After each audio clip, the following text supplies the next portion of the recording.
Well, Happy New Year, everyone. And it's time to do our annual forecast video where we look at the past year and look into the current year.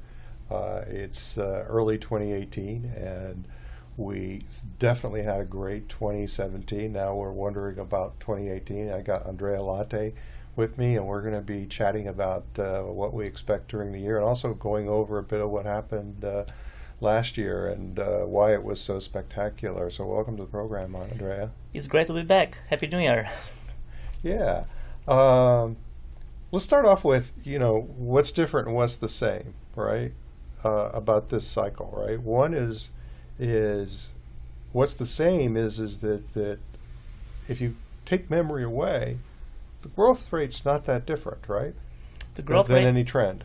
correct. Last year, overall ICs grew about 22%, and memory grew about 60%. The rest of the market grew only about 8%, which is pretty Still good a good growth. year. It's a very good year, but it was really skewed by the memory growth.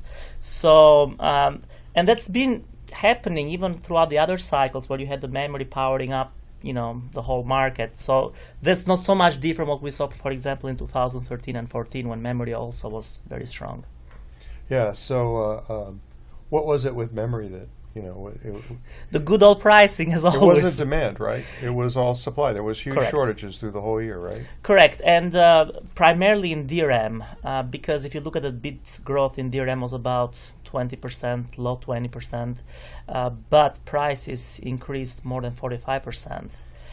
With NAND, the bit growth was close to 40%, but there we also saw about 5% increase in prices. So when you combine them together, you get this huge increase in revenues.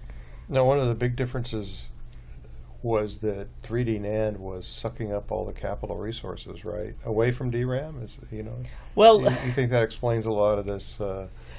Well, this whole process, this conversion process from 2D to 3D has been pretty expensive. And also, of course, chip makers prefer to do conversion instead of building new fabs because it's somewhat cheaper.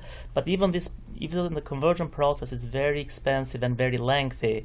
So, and also sucks up quite a bit of capacity. So if you look at actually 2016 and 17, the total number of wafers combined, basically 2D and 3D, actually declined because every time these conversions were taking place, they were sucking up so much 2D capacity.